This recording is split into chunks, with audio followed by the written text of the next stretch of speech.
Hi, everybody. Welcome to A Pop of Culture. I am the Esoteric and Facetious, and this is A Pop of Culture, where we discuss pop culture, social justice, and the human experience from a black, bisexual, millennial perspective.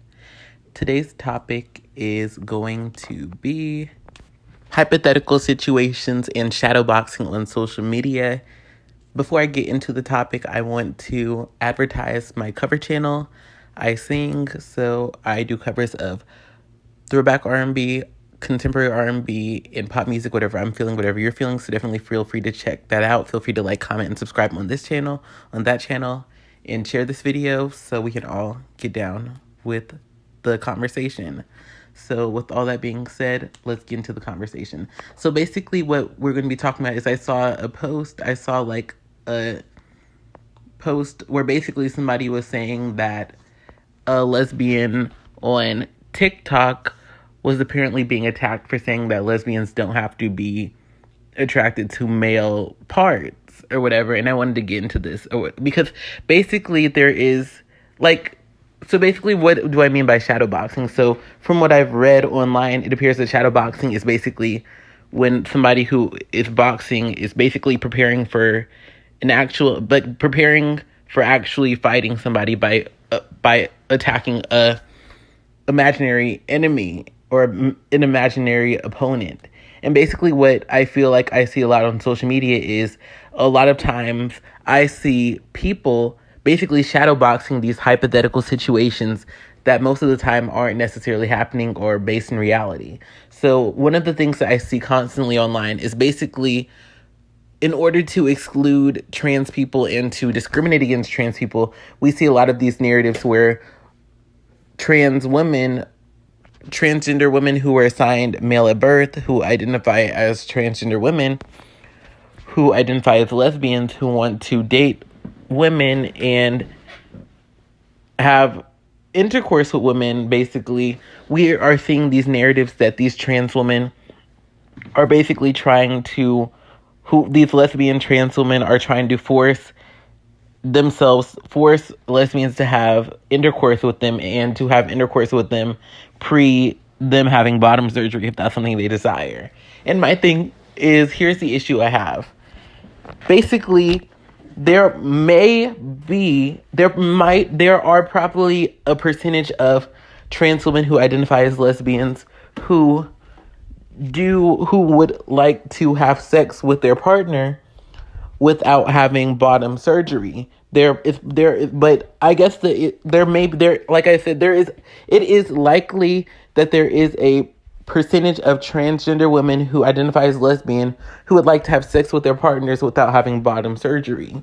But I guess here's the issue. Like I said, there is a percentage of people who do that, who may want to do that. But I guess the issue that I'm seeing is we're seeing this narrative that now that transgender women are trying to force cisgender lesbian women to have sex with them and to basically have sex with people who have male private parts or private parts that we associate with men.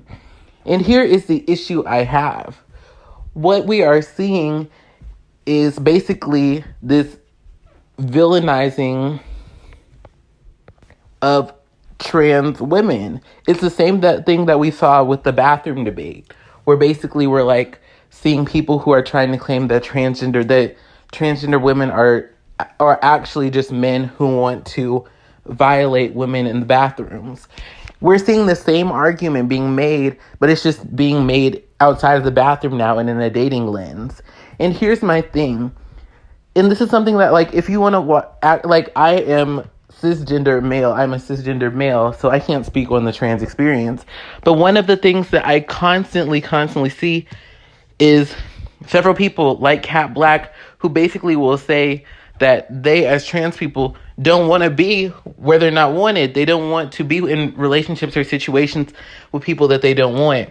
The issue that I see is so many trans people that I see online, they will constantly state that they don't want to interact with people who don't want to be involved with them. But yet we see these narratives, these damaging, harmful narratives about trans people who are trying to force themselves on people. And here's the issue I have with this. The issue I have with these harmful, damaging narratives is that they have implications. My thing is, I don't think it's okay for anybody to try to force themselves on anybody, of course. But I also don't think it's okay to misrepresent people. My thing is, well, this is why I'm calling it shadowboxing. Because my thing is, we see so many of these conversations about these hypothetical trans women who are trying to force themselves onto lesbians. And the issue I have is just like this hypotheticals and the shadowboxing, where we're fighting this imaginary opponent of these trans women who are these predators who are trying to force themselves onto people. But I guess my issue is there are so many trans people who just want to live their lives and find love and, find intimacy, who aren't trying to do all these things. And so I guess my thing is just like, pretty much here's my theory. My theory is there are people who genuinely don't want any trans people, to have rights in society.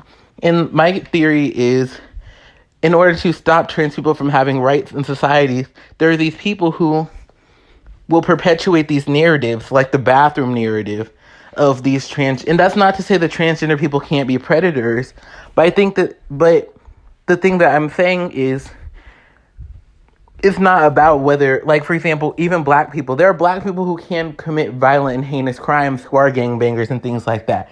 But the problem is, there are bad people or people who do bad things of any group.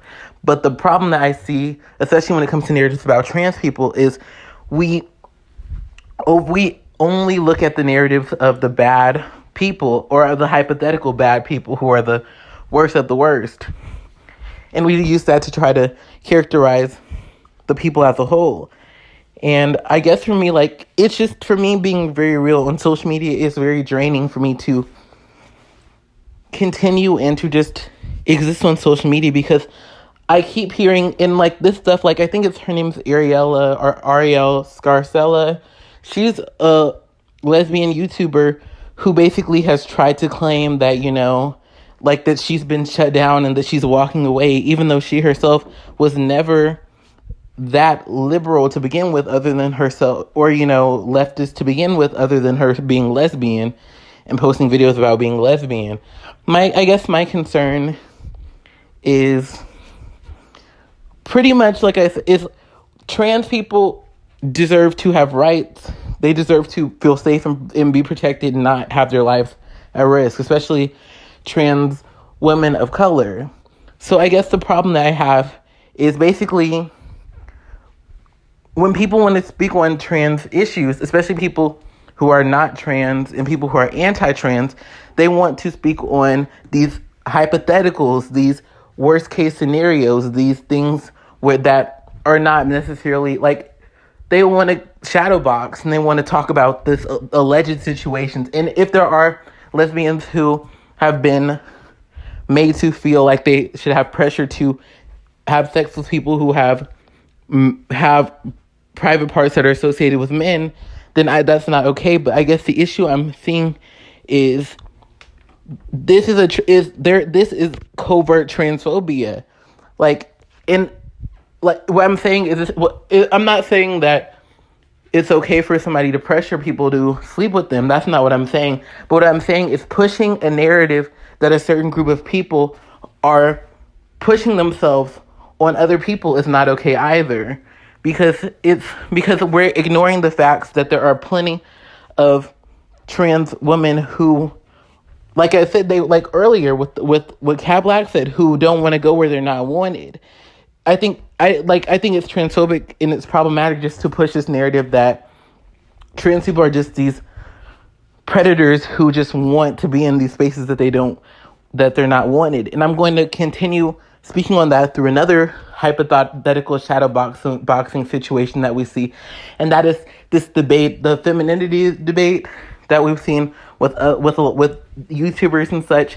And basically, there's this idea that trans women are trying to, like, take over cis black women's spaces. And I think the problem that I'm seeing is a lot of these black women are having these narratives of, black women are already, not respecting the black community. They're already, I guess, having to deal with all the trauma of being black and being a woman. And a lot of and there's this idea that, I guess, basically now trans women are trying to come in and, I guess, own oppression or take over or, be the only people who are going to be oppressed. And now we see another hypothetical, untrue situation. Black women and black trans women can both be oppressed, and black trans women can want to be included in black women spaces without trying to take over. I think what we're seeing is people who already have a bias against trans people are taking narratives that in some instances could be true about individuals and are trying to take that and put it onto an entire community. In the situation of the lesbians, what we're seeing is people are trying to vilify trans people by by basically making it where they're basically, what they're trying to do is say, look at these lesbians. These lesbians are victims because they're being forced to by these trans women are being predators and trying to force themselves on them and trying to force these lesbians to have sex with them. And the problem is not lesbians rejecting trans women. That's not the problem. The problem is the narrative that's being pushed that trans women are predators, because it's not saying these isolated women. It's because the goal, I feel like, is the same goal of the bathroom thing. The goal is to try to make people view trans women as predators, as deviants, and as people who should not be treated with respect in society. So I guess my thing is, what I want to say in this episode is, I can't stand this behavior on social media because, like I said, there are probably instances where people have done problematic things.